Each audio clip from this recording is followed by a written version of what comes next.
Greetings, adventurers, and well met. Master of Dungeons here on the Master of Dungeons Twitch channel, twitch.tv/the Master of Dungeons. It is Tuesday. Happy Tuesday afternoon if you're here in the States. It is Tuesday, which means it's time for some Dungeons and Deliberations, where we just basically discuss DM prep, things like that. Make sure I got my harps going there in the background.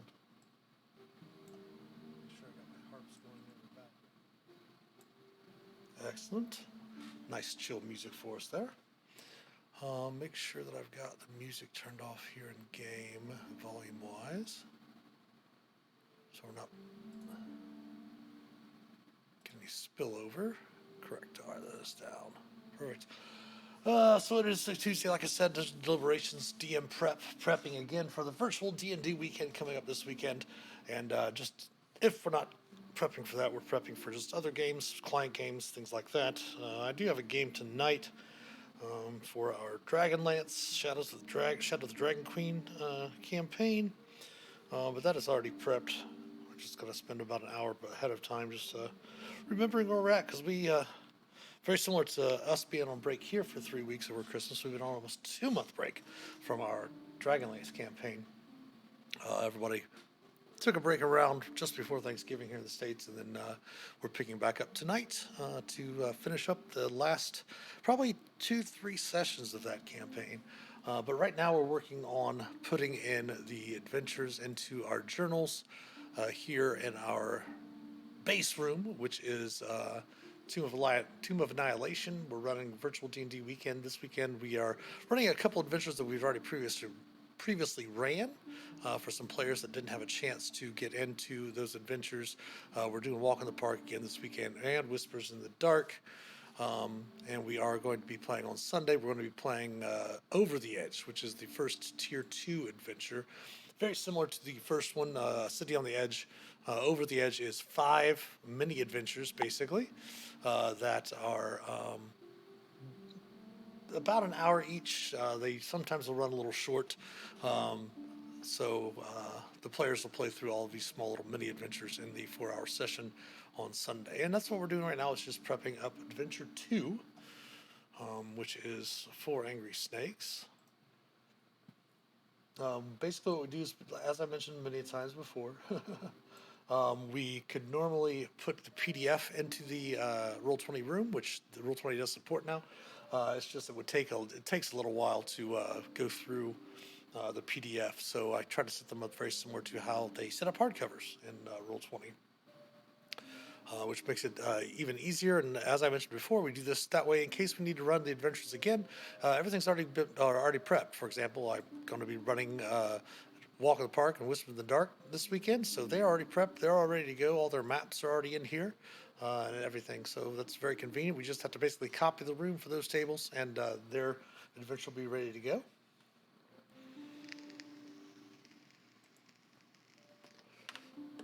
We have a trap next. We'll put that in a quote. I don't know if there's a copy or not. That's a really good, really well formatted PDF. Hopefully, yeah, oh, perfect, excellent.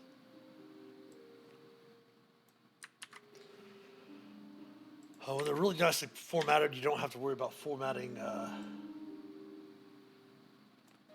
paragraphs and all that stuff, which is really, really awesome. Just sometimes takes a while for the copy to get set up for you. Header 4, simple trap, effects, trigger, effects, countermeasures.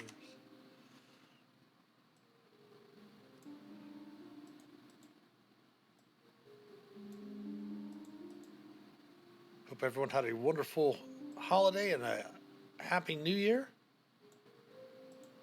We did come back on this past Sunday evening with our episode 9 of our Fandelver Below Shattered Obelisk. That was really nice to see a lot of faces, or not see a lot of faces, see a lot of familiar names in the chat, which was very nice.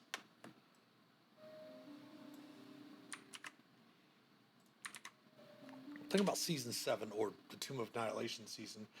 Since we do run for Adventurers League, the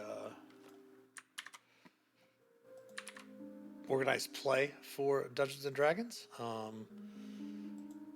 We do have adventures that follow along with the storyline of the main hardcover. This season's what we call season 7 was Tomb of Annihilation, and all the adventures do take place in Chult, but they are a separate storyline from the actual hardcover. The Death Curse, when they first came out with these adventures, the Death Curse was in effect for these adventures as well, for Tier 2, but they weren't in effect for Tier 1. They were in effect for the Tier 2 adventures, which this was the first one of, and then they by Tier 3 it was considered that the Death Curse had been ended by adventures in the hardcover. So these adventures do take place in Chult, but they do not follow the same storyline as the main hardcover.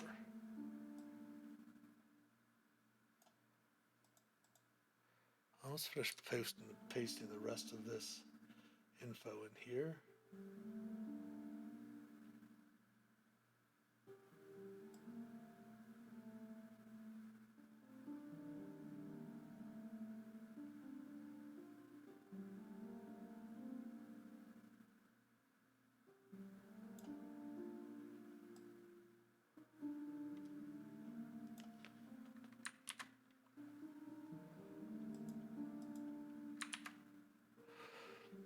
All right, tab these over.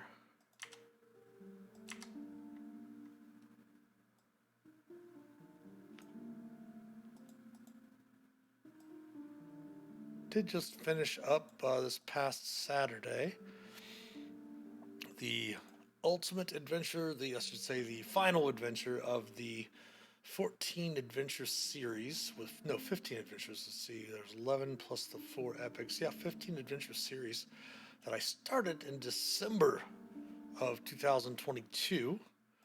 Partner with Baldwin Games and Wizards of the Coast for the Dreams of the Red Wizards storyline, the Obscure Devotions. Just finished that up this past Saturday and got it out to the DMs. Doing a few touch-ups. Going to have another update hopefully going out tomorrow. It's going to have the Dramatis Persona, or the basically the NPCs and the little paragraph of each one of those, and the stat blocks for all the creatures have been cleaned up and such. That should be going out tomorrow.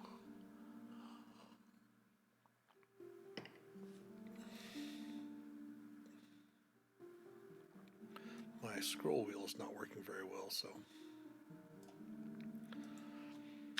And then this is One the Ledge.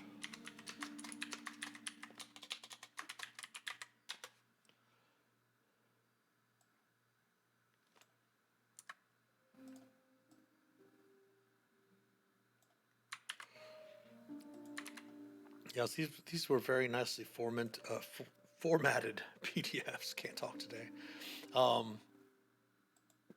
And you can copy and paste directly to it. Some of them aren't formatted exactly right, so when you copy and paste, it'll actually copy and paste just the words the way they're set up, like in a column on the PDF. So you have to go back through and kind of put them into these paragraphs. But this one's set up really nicely. We'll go to quote. We always use the quote. What do you have for box text and most of the things? We use this for sidebars. What I'll do for the actual box text is I'll actually just do a one on the table, just do one row, one column, and then fill in the readable text that you read from the box text to the players. For me, at least, it makes a little bit more sense. And this is a Choking Scarves trap.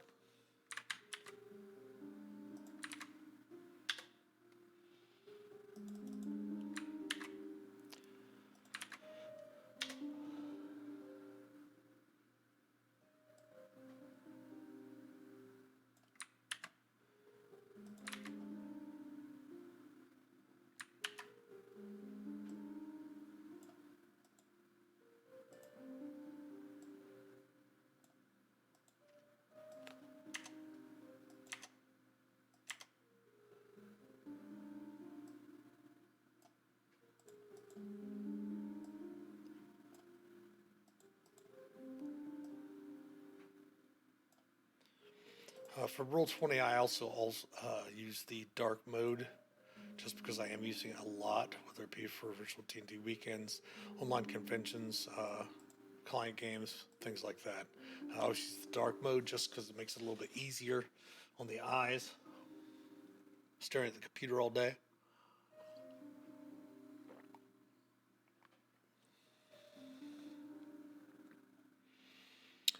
I did make a nice little bed by my desk here for my familiar.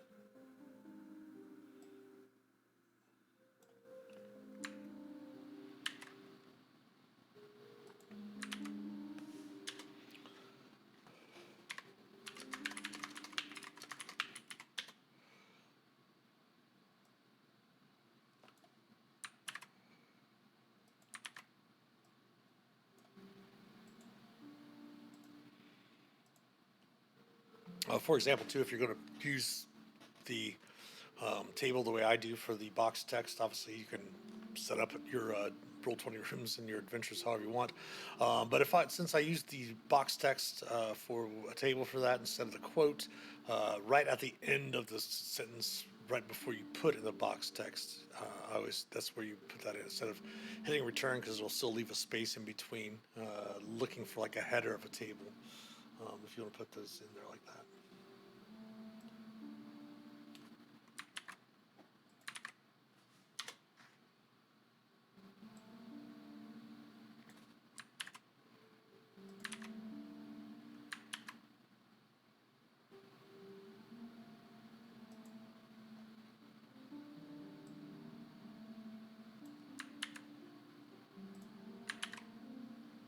Take a few seconds for it to copy from the PDF. There we go. So we'll go through and we need to have the Yanti purebloods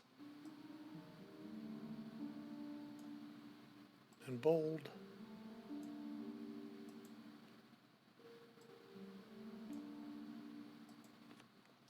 We also need to go through then and put Yanti pitmasters and bodyguards.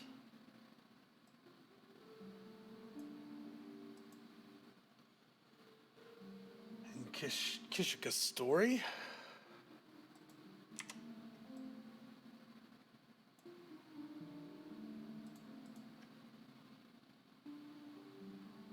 Malzahn type 1.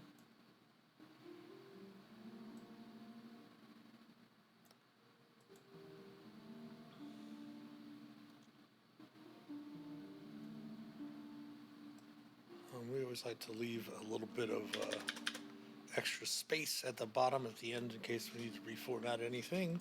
Put another box text in here.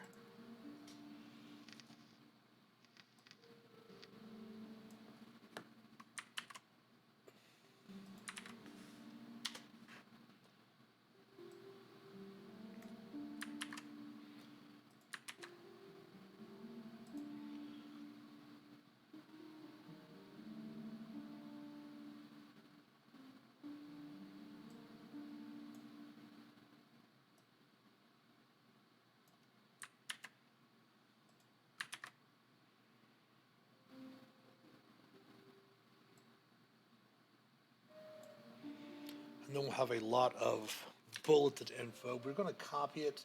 It's going to put the bullets in there, but we're actually going to go through and reformat it for actual bullets in Roll20.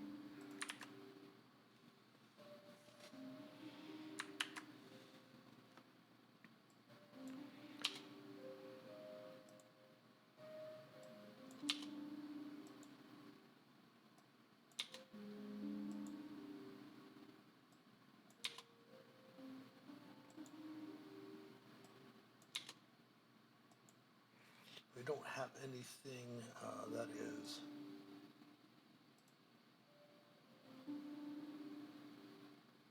bolded in there, I don't believe. We'll double check. Nope. A couple more bulleted entries after a little other explanation.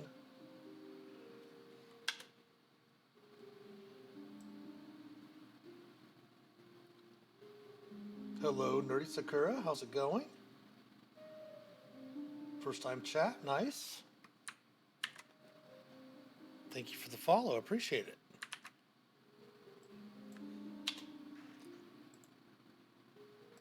Just working on DM prep for the virtual D&D weekend this weekend.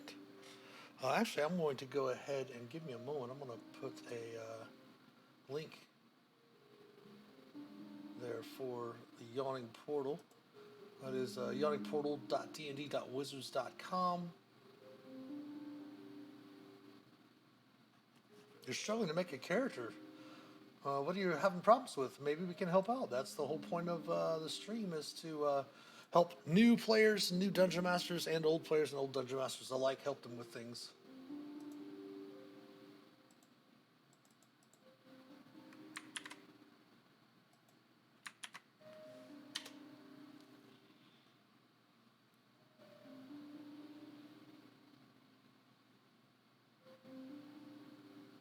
Thank you for the follow, Love Murder Rose.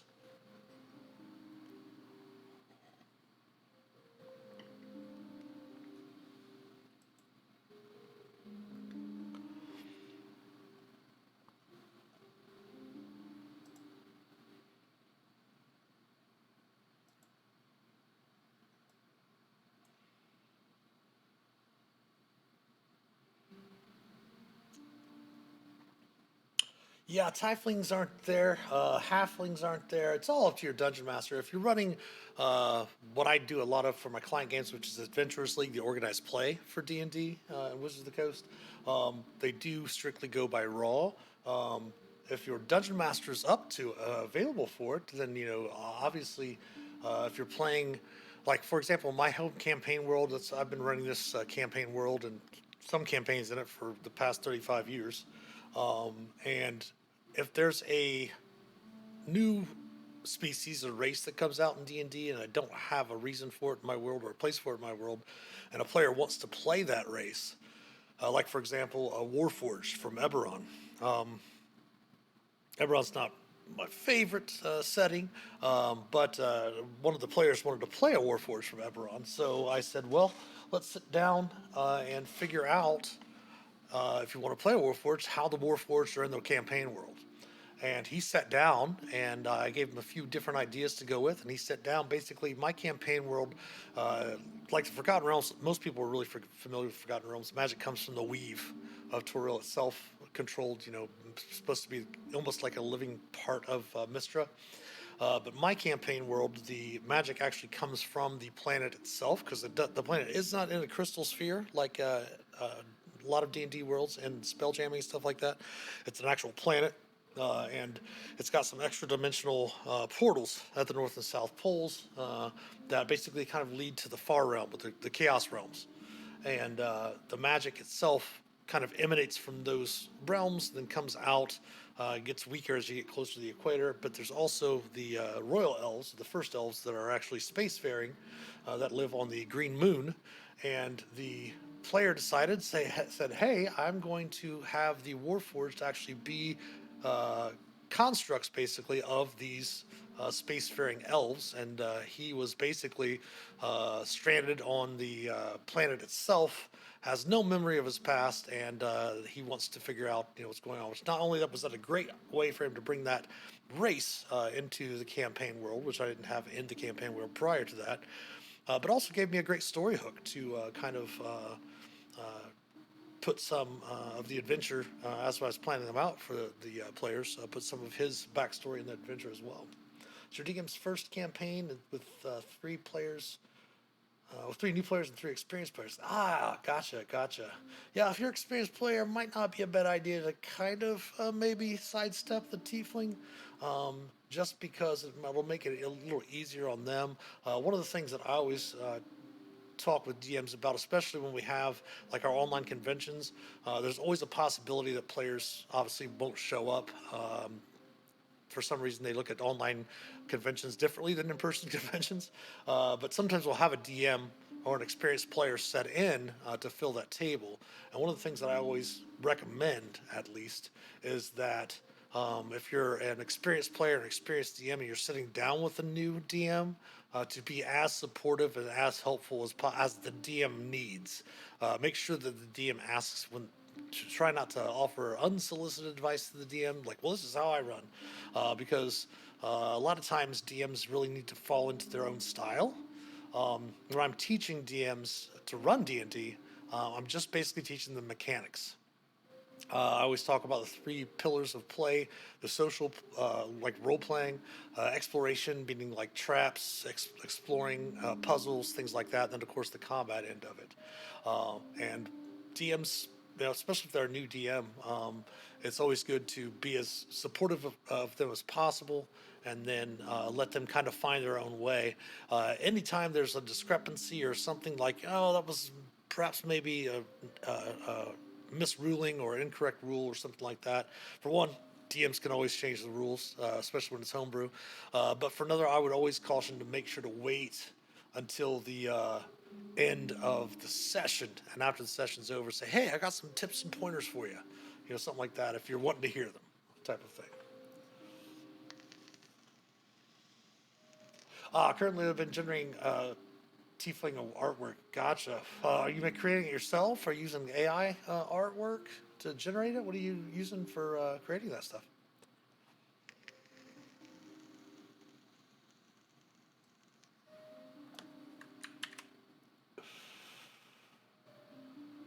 Bing AI. That's interesting.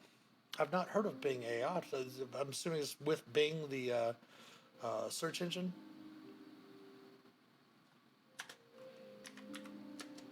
That is Microsoft search engine, right?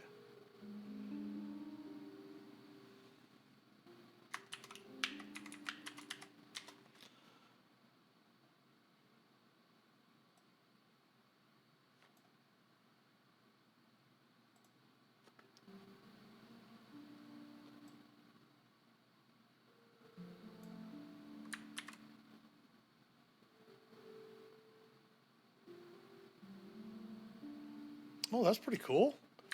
Yeah, the one I use, I can draw and stuff like that. I just really don't have the time to do it between writing adventures and prepping adventures and all of that. So I actually use Leonardo AI myself, which is another free one. I'm not sure how Bing does it. I know that Leonardo it does.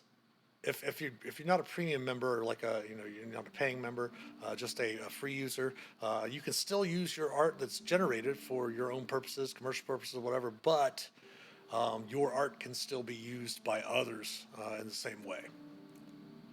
So you can still use it for, like, if you want to make modules or put them up on the DM's Guild or Drive Through RPG. You can use that artwork.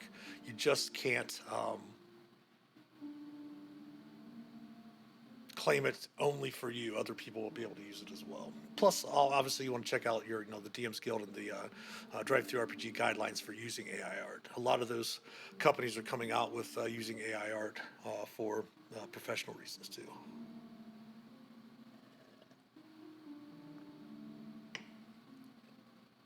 I actually do have the links banned, but if you want to join the Master of Dungeons Community Discord, if you go in the About Us section below here, you can join that. And then once you pick your roles and stuff like that, we do have a character portraits area where you can share that there.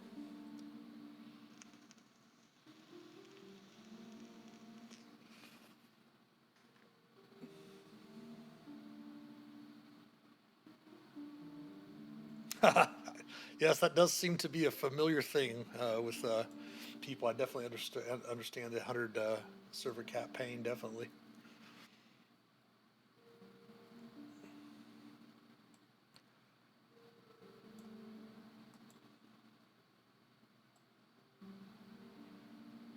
I think that's the only thing I have to pull there next to the Chief's Chamber.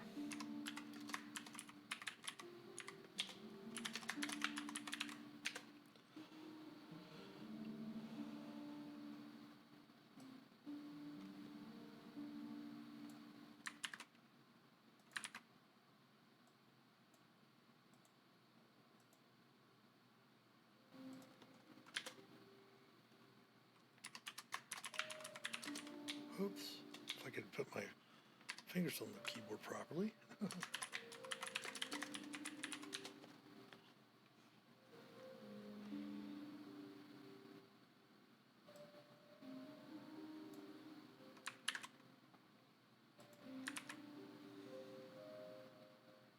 Oops, a little too far.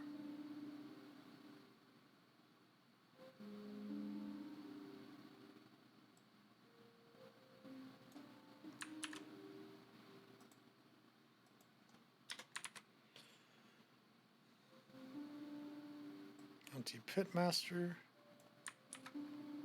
County Mind Whisperer, County Purebloods.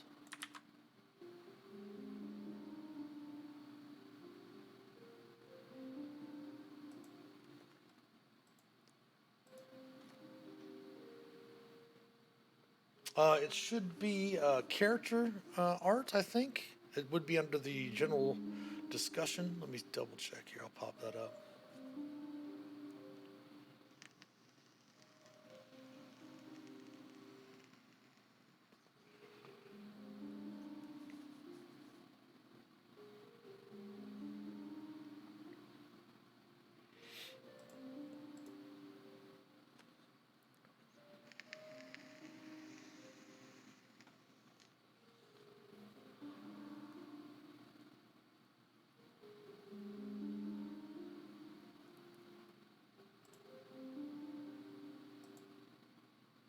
Oh yeah, under the general channels, there should be a character art channel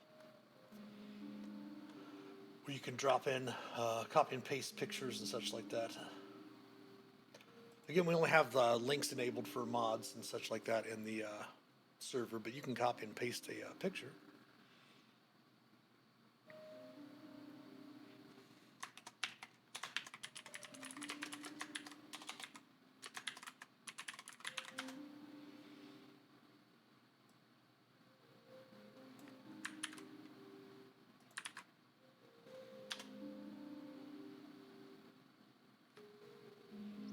Nice. As soon as we're finished up here with the stream, I will definitely check them out. I've been interested in trying to find some other art generation. Just finished up a rather long, over a year project working as a story lead for some adventures for Wizard of the Coast and Adventurers League and Baldwin Games, and I'm wanting to actually work on some stories myself.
Welcome back on this side of the ad break.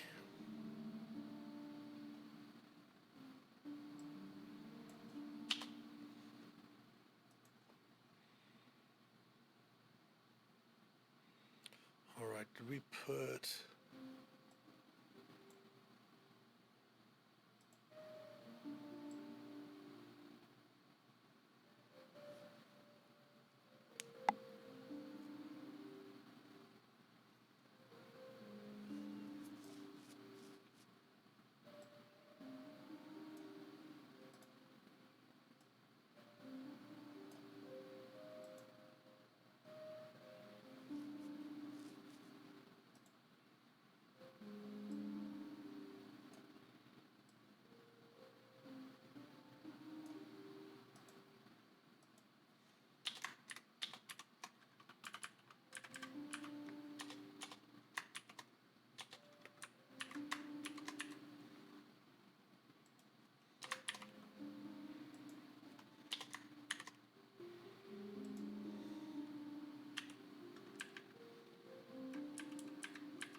Save that and make sure we can link it. Does the link pop up? Nope, we're going to actually put it in there. Retype it in there, which is fine.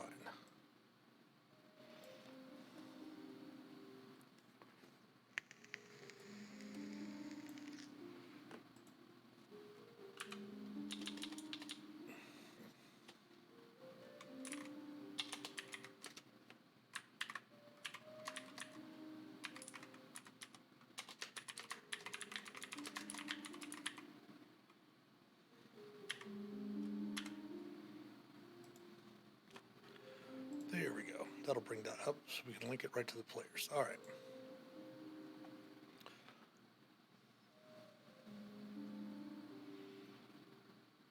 Yeah, especially when you're doing, if you're doing a larger project, if you're doing like stories or adventures for a different organization, most of the time, if they want commissioned art, they'll hire someone outside to commission the art. Like we do have people that'll do maps and things like that for them. But if you're doing your own stuff, yeah, definitely it's better to just, especially with AI, having AI artwork creators now, you can go through some of those to get some of your art, which is really nice. All right, so we need a potion of poison, and we need a potion of invulnerability that we need to create. Yes, okay, so we don't have a potion of poison, or we do have a potion of poison here already. Okay, so we can just edit that.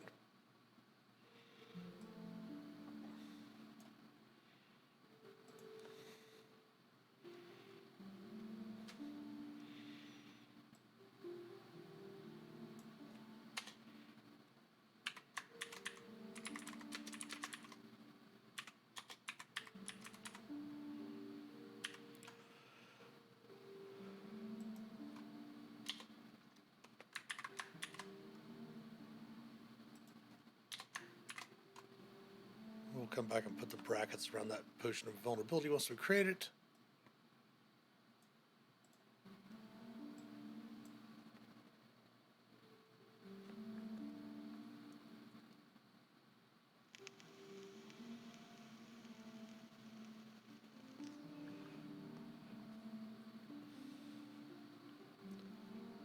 What is Ricaria's personality?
There's about a young tiefling left her home to seek fame because her mother was also an entertainer, didn't allow her to leave her small town.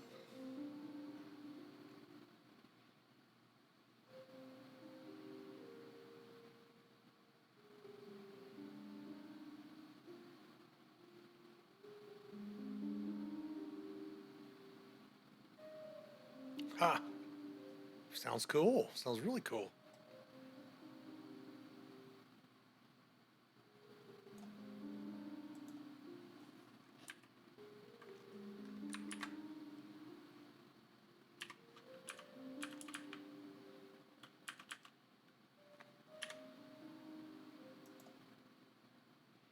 There we go. Now we have links.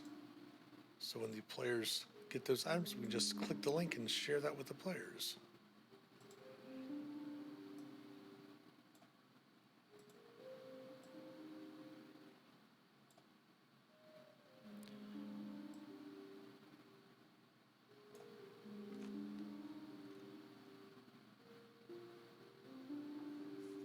Never have to join them, just following them. That's cool.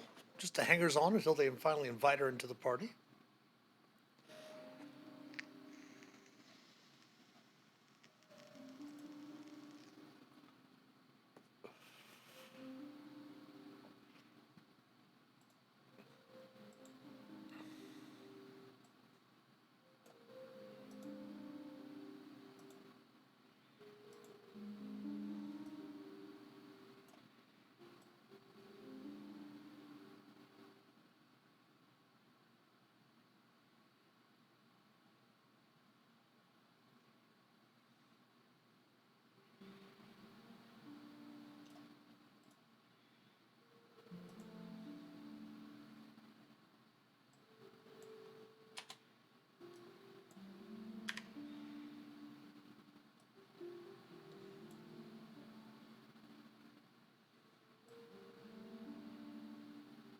So, what other types of characters do you enjoy playing besides tieflings?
All right, Adventure 2 is complete. First is bar against bandits.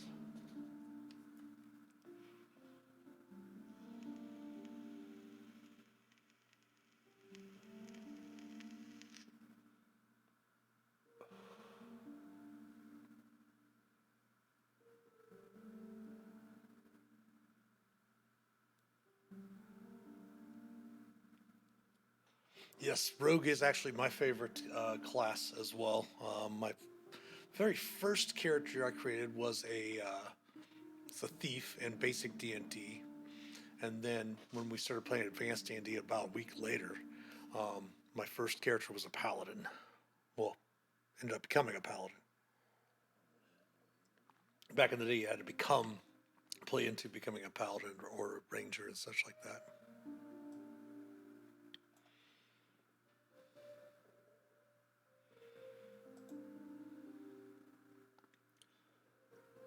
Make sure we should have a Yonti Pit Master already in here, but just double check. we have?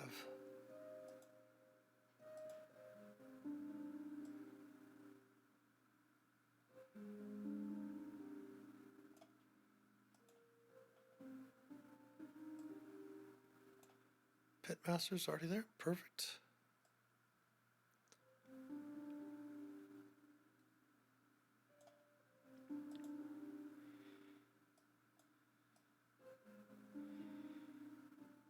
And is there a map for this?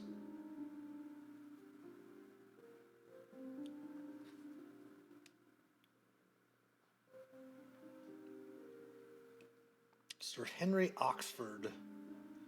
I don't know, Minotaur?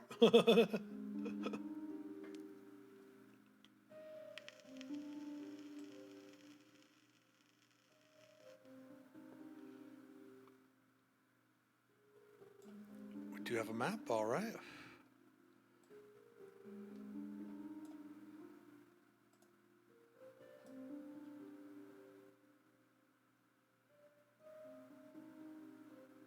We do not have a Mind Whisper in here, so we'll put that in real quick.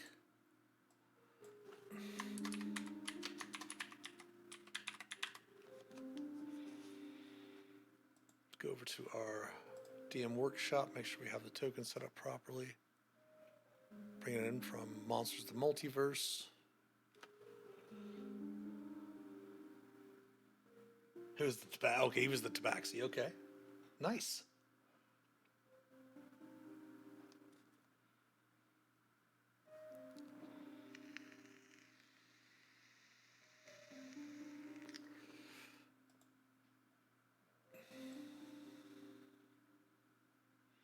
Never Whisper rolls. Perfect.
Now we just have to put the map in.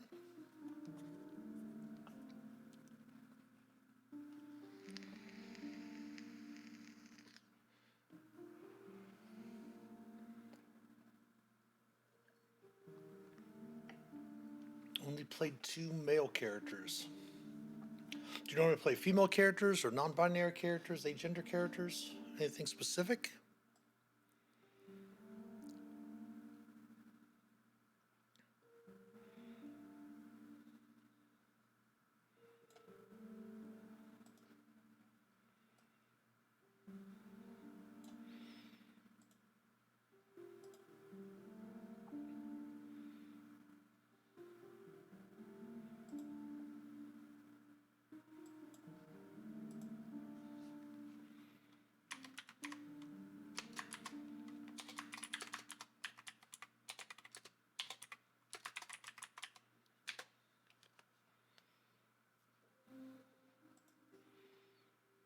It's going to need to be a little bit bigger.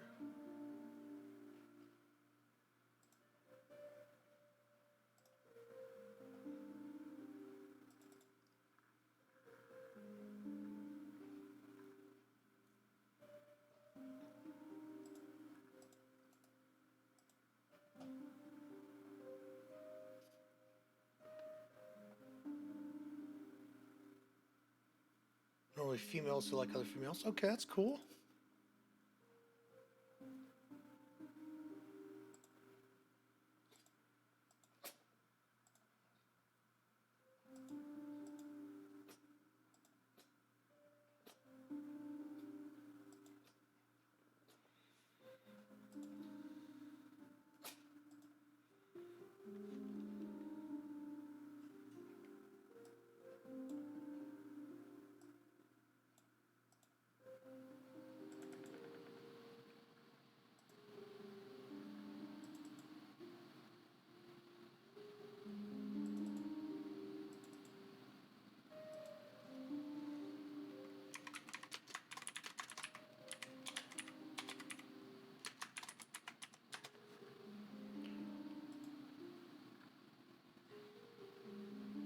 Go to map layer here. Pull over our map.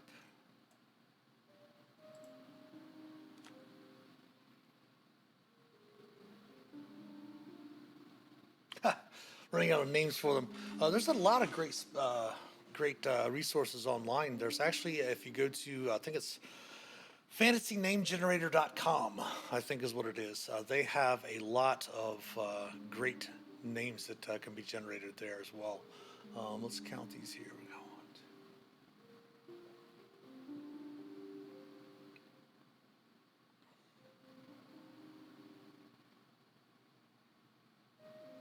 Let's go to this, to set this map up. Let's turn down the grid color for now. And then we will close and we will go ahead and align to grid.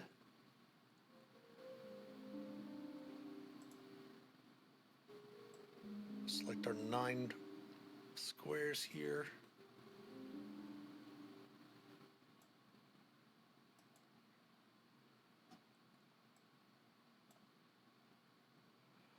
Turn our grid back on.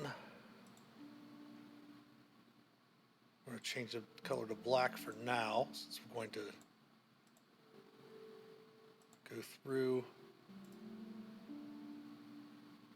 Let's turn this into a drawing real quick so we don't lose anything of it. Oh, you've got the app? Does Fantasy Name Generator have an app there? I didn't realize they had one. That's awesome.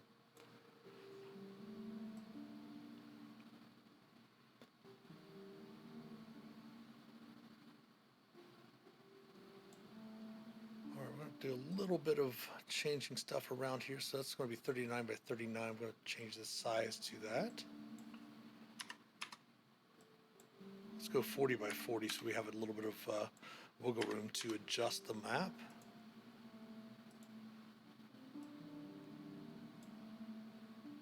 We have plenty of room to adjust, okay?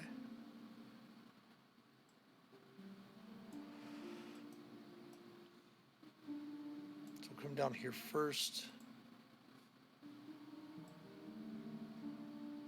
Pull those down. Make sure that all of the lines going horizontal are matched up, which they are. It looks like we just have to actually squeeze it back for the vertical lines a little bit.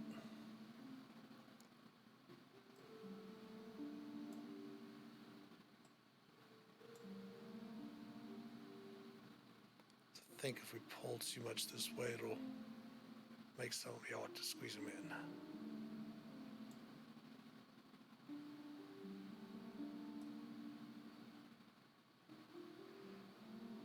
Looks good there, just a little bit over here, but that's because it is a hand-drawn map on. Needs to come down just to touch the top. Okay, that's cool.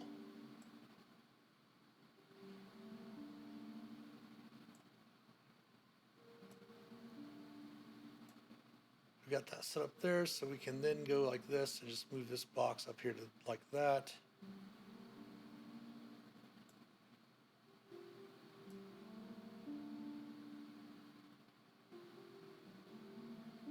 Also help for dynamic lighting fairly easily, being on the very edge of the map like that. That's cool. Double check all the lines, make sure everything's all set up properly. Oh, come down just a little bit, looks like.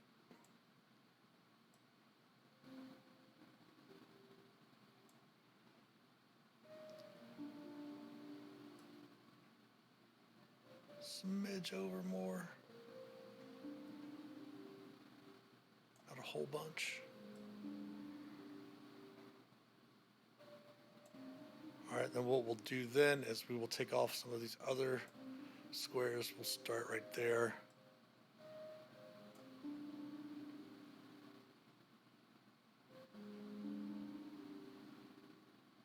We could take 10 off the bottom.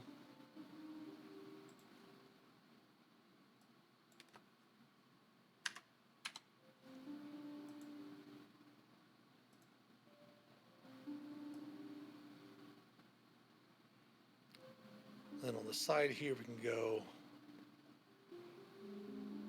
9 off the side.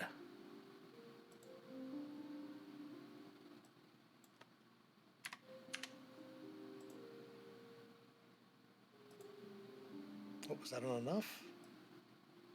Oh, we went up one. Oops, we need to go down to 31.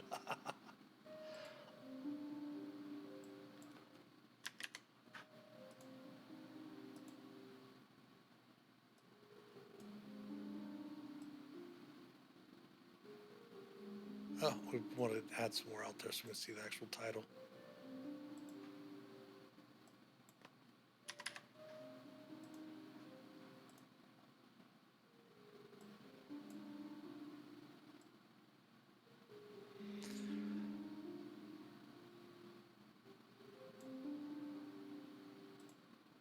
All right, so now that we have the map all set up and lined up, we just go through and we'll do some dynamic lighting. Character will plan on using with new TM.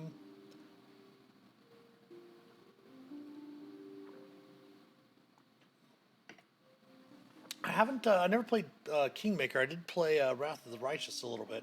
But there's a really, really great old, and I don't know if you're into novels or fantasy novels that are related to D&D, but they had a character in a Dark Sun novel, basically that had 3 personalities. They weren't actually like a personalities, like split personalities that the person had themselves. It was actually 3 separate people that their psychics, due to the psionic nature of of Dark Sun, due to the psionic nature of the world, there were actually 3 separate minds that shared one body, and they had to, if one person wanted to overtake the body, they had to like a basically a control fight type of thing. Whereas you could easily make it to where a character has basically, like you said, 2 separate tieflings in the same body, and that if certain events took place, you would have to make the person that was in control at the time make like a charisma save or a wisdom save or a constitution save, something like that, to maintain control, or the other person would take over.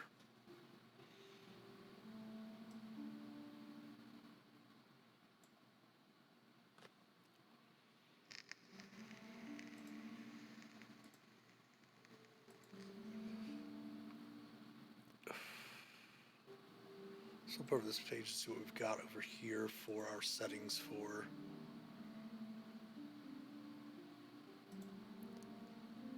Okay.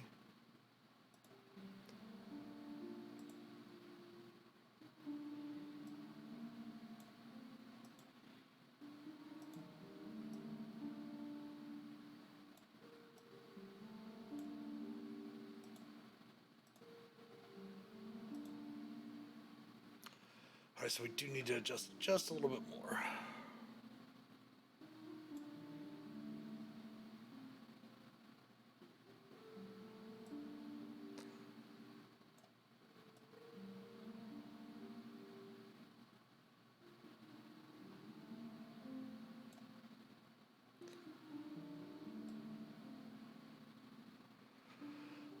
That looks good. All right, so we'll go back to the lighting.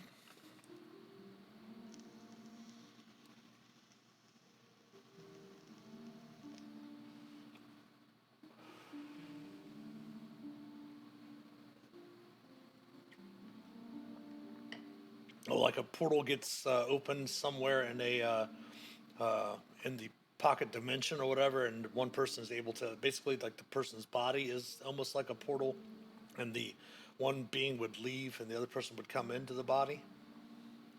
Is that how you'd work it?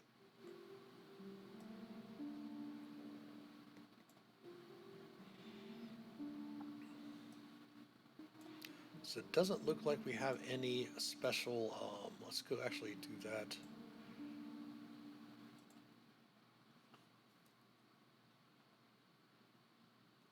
Gotcha. I see.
And ad break is all finished.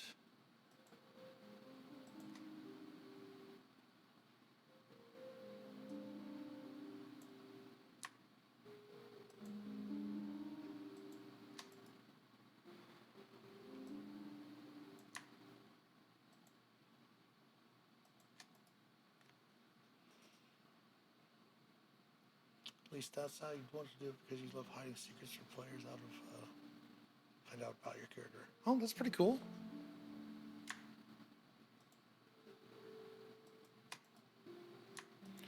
We actually had a situation one time in a campaign. This would have been shoot 25 years ago. That the we had three players. We tried something very similar from that adventure or from that novel that they had for Dark Sun. That we tried a situation where we had three players actually playing the same character, but they just had different personalities. And when somebody wanted to take over for the situation, generally they would just flow in and out. If someone was needed for like their expertise, or someone was needed to speak that had a higher charisma, and they all rolled. They all had the same physical characteristics, same strength, dex, and con, but they all had different charisma, wisdom, and intelligence scores. So that way, when they were needed, they could easily switch between the two. But then if somebody wanted to take control, they would all have to, the two people, the person that was in control of the body already, and the person that wanted control would have to basically make contested checks. I think we did that in second edition. Whew. All right, let's scroll out here and see what our dynamic lighting looks like. We've got that upper one there just to kind of close off the tunnels up here. And then we've got the tunnel down here closed off as well. So it's really outside the scope of the adventure. So that looks pretty done for map-wise. Perfect.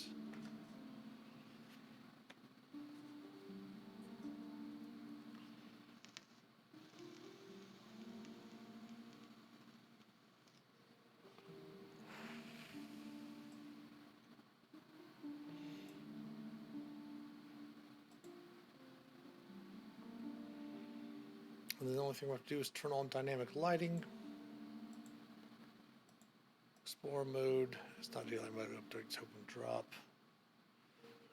Page details. Restricts movement.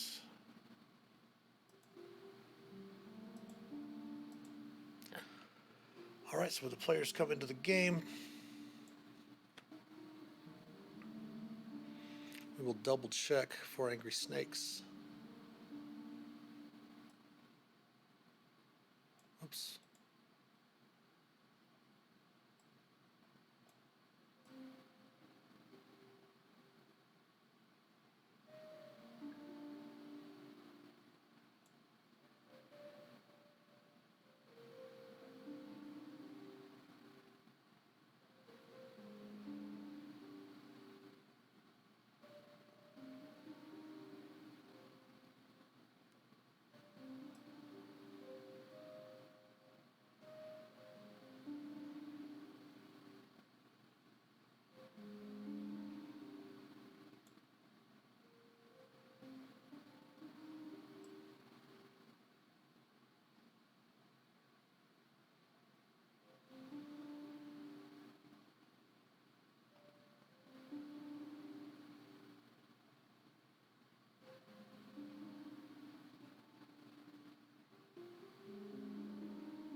No, just because the role playing was pretty cool between you and the other player.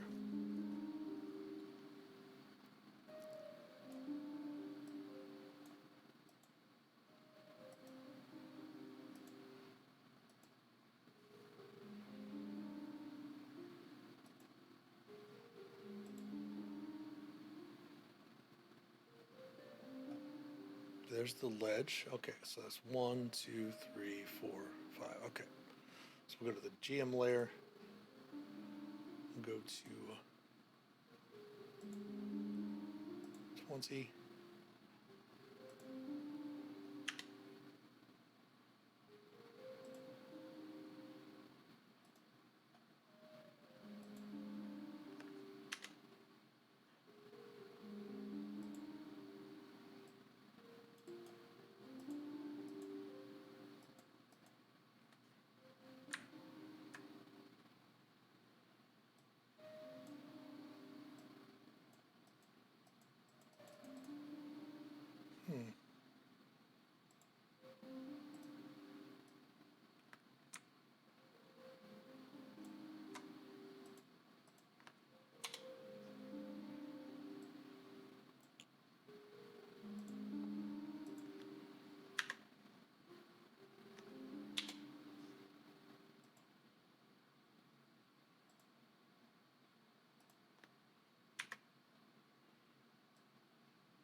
Let's do 40.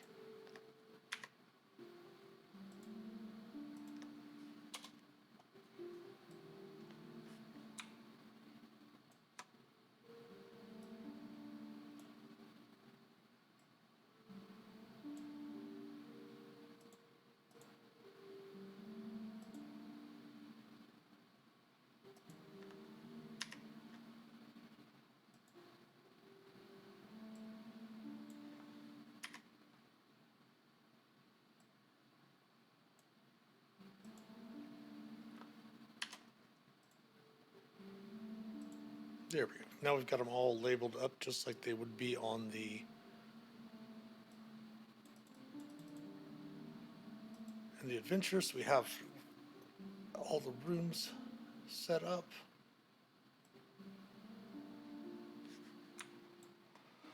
Hold there. Hold there. Perfect. All right.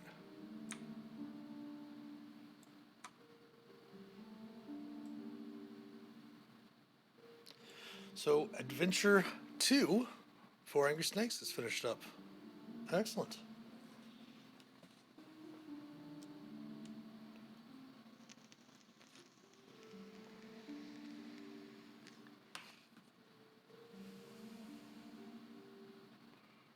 Let's go back to the token layer. We'll go back to our splash page. I love the way they've done the new setup for your maps page. It used to be maps page. Now it's called your page, your maps. Up here now they're called your folders, which is nice because it has all your different maps. Like I have all the original Tomb of Annihilation maps for the adventure itself, for the hardcover, in their own folder. And then for all of the DDAL, D&D Adventures League adventures, I have their own separate folders for them as well. Plus we have our archive folder that we take the random encounter token page and the token page from the adventure itself and the hardcover of Tomb of Annihilation and archive those. That way we don't really need to access those for anything.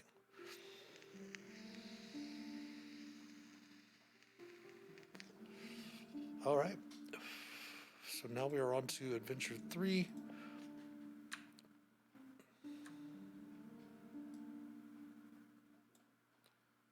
Three bargaining coins.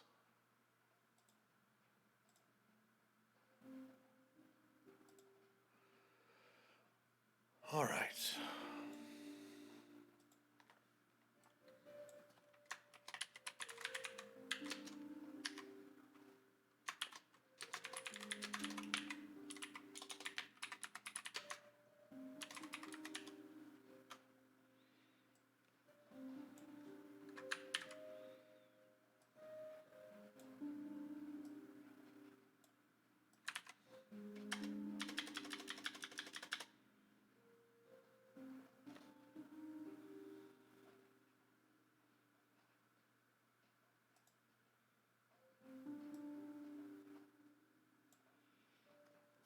All right, well, I'm going to go ahead and finish this up off stream.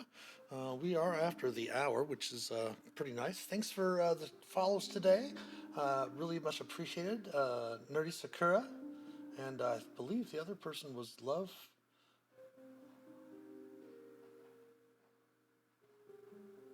Murder Rose. Thank you both for the follow today. Getting closer to 200. That's awesome. We are going to be back tomorrow. We're going to go ahead and call it the stream for this afternoon. We'll be back tomorrow at 2 p.m. Eastern Time again for our Tavern Talks with the Shifty Boar. We were going over some of the new playtest content for the 1D&D, which is kind of like D&D 5.5. We've got a little bit of stuff to go over on that as well. I've got to double check to see if they've got any new playtest material out. I'm not sure if they came out with anything over the winter break for the holidays and such like that, but we'll check that out. But we will be back tomorrow at 2 p.m. Eastern Time for Tavern Talks of the Shifty Boar. Again, I'm the Master of Dungeons. Thanks for checking us out today. I want to thank all of our supporters, especially our patrons from Patreon. If you'd like to help support the channel, please consider becoming a patron or subbing here on Twitch, twitch.tv/themasterofdungeons. We'd love your Prime subs as well. If you have Amazon Prime, connect that to your Twitch account, and you have a free sub every month for 1 month to particular channels. We do have a Prime reminder up on the screen. If you scroll over the screen here in Twitch, should be popping up on the right-hand side of your screen to remind you about loot and fun things like that. Of course, the link to our Patreon page as well as our YouTube channel and all of our social media accounts can be found in the About Us section below here on Twitch. If you want to subscribe to us on YouTube, it is free. Like and comment, like the videos, comment on the videos if you like them. Definitely comment on them. Even if you don't like them, maybe say something about it. That'll help us get into the algorithm so other people can see the videos pop up on their feeds as well. Follow us on Facebook, Instagram, Twitter, or X. Give us some likes, retweets, all of that good stuff. Every sub, like, and share helps us immensely. If you want to stay in touch, you can also click on the About Us section below and click on the Discord panel to join the Master of Dungeons community Discord server, where you can help shape an accepting, caring, and inclusive D&D community. Our Our merch store is open. There's lots of t-shirts on there, hoodie, some hats, some glassware as well. Purchasing things from the merch store would definitely help out the channel also. But thanks for watching. Also, if you would go to, we are talking about eventually simulcasting on 2 different platforms here in the future. Hopefully sometime before the winter's over, maybe before spring, we'll be able to start streaming also on kick.com. If you go there, check that out, kick.com/master of dungeons. There's no the there, it's just kick.com/master of dungeons. Give us a follow there. Once we get up to 75 followers, we're going to start experimenting with some streams over there as well. But thanks for watching. We'll be back tomorrow for Tavern Talks with the Shifty Boar at 3 p.m. So take care. Have a wonderful rest of your day. And as always, happy adventuring.